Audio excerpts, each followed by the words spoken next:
Sonic the Hedgehog, or as is known by some people, Sonic 06, is a very thought-provoking piece. I would even go so far as to say philosophical. From its themes of destroying religion, the harms of tampering with time flux, and the legality of anamorphic humanoid experimentation and mating, it is one of the most well-crafted pieces of modern culture. It is truly a modern epic of mythical proportions.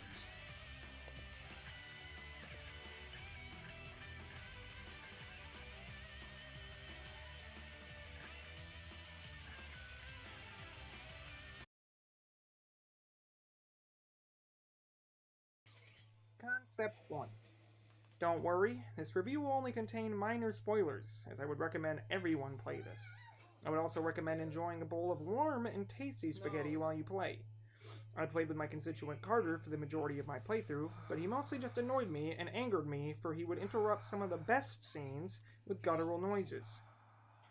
Immediately, you are faced with fascist and forced capitalist ideals, which of course are obstruction that even Sonic cannot outrun. This part particularly reminds me of when I was a child in that cold, dark room and was forced by the black man to acquire currency for outside time.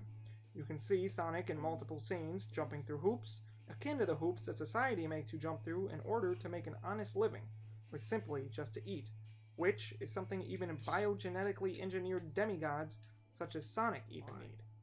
You can jump off a cliff to attempt suicide, but Sonic does not lose a life for this. I take this as how even if you kill yourself to escape, you will simply be thrown back into the game. An inescapable game. Our lives. Of course, which the overall point of this game is. As I said before, Sonic kills religion, destroying every fragment of it. You can even see in the most basic of level design that it highlights the linear nature and monotony of modern life. Sonic faces multiple enemies, from robots to the creatures of this world, who have turned against Sonic like they have humans in real life. But that would imply that any of this is real.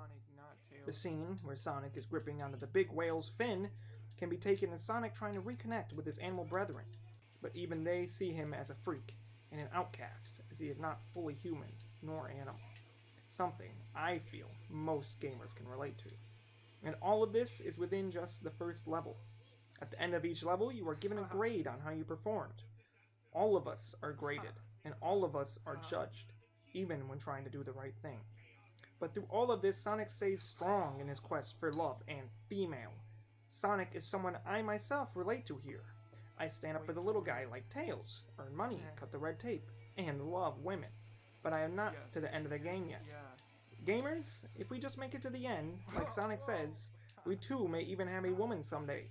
A princess that is strong to help you through the harsh days, that will disavow her religion just like Elise does when she aborts the demon baby inside her, who then becomes the very body of God, and Sonic kills him in a truly epic fashion. Elise then gives Sonic a kiss, the best reward you could ask for. But I am getting ahead of myself here. That's a big spoiler for the end. Now, let's get on to the second concept, shall we?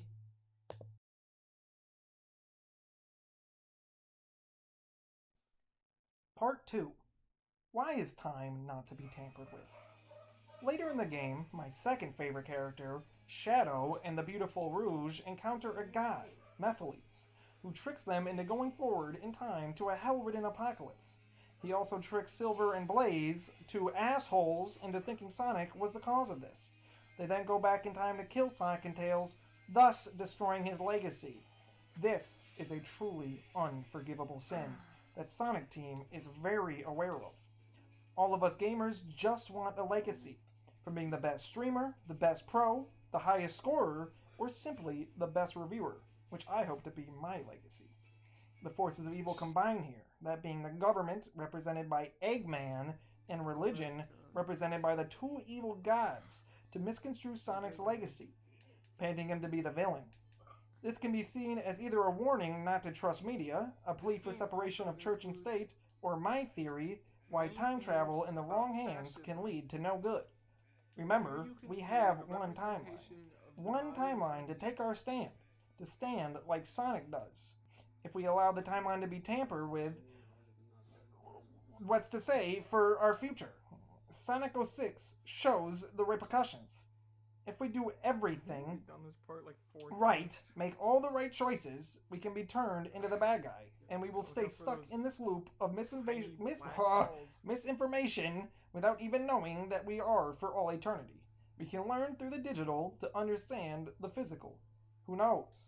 Maybe Sonic Team knows something we don't. Maybe they know that parallel timelines already exist and are trying to warn us.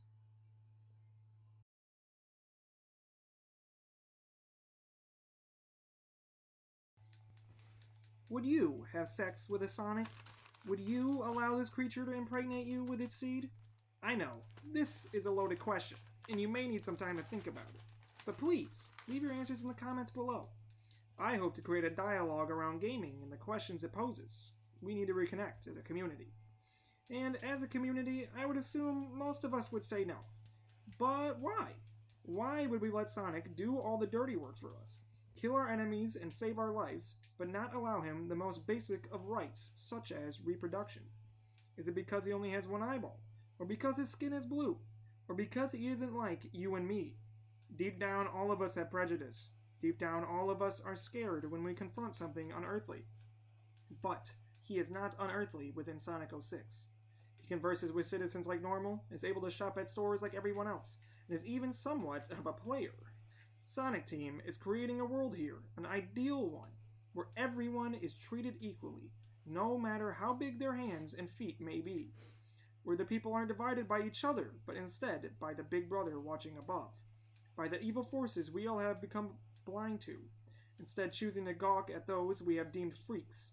Sonic was created by the government and then disowned by them. Similar to myself when my family gave me up to instead be trapped in a world of lies. But that is a video for another time. Picture this, will you? You're walking down a street, let's say coming back from your local Comic-Con, with your EVA Unit 1 limited figure in your hand, when BAM! World record, baby. You collide with something and it shatters it to pieces. That which you collided with is the breast of Rouge the Bat. You collect yourself, bashful and nervous, not even caring about your EVA anymore. Rouge is staring at you. I'm sorry, she says. Listen, I'll take you out for lunch to repay you. Hell yes. Be honest. Would you say no? Of course not. You would be a gentleman and treat the lady. Maybe you would even get an extra reward later, but let's not be too perverted. And all along, you knew she was a genetically engineered bat creature. So what's so wrong with Sonic kissing Elise? What's so wrong with him loving a human? And what's so wrong with him being created in the first place? We gamers can be seen as genetic freaks too.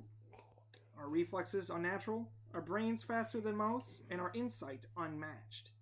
The reason we can't get girls is because of prejudice that others might have shown against Sonic. Or us, too, like Sonic. You understand. Sonic Team recognizes this and asks it to change. Standing up for gamers like us.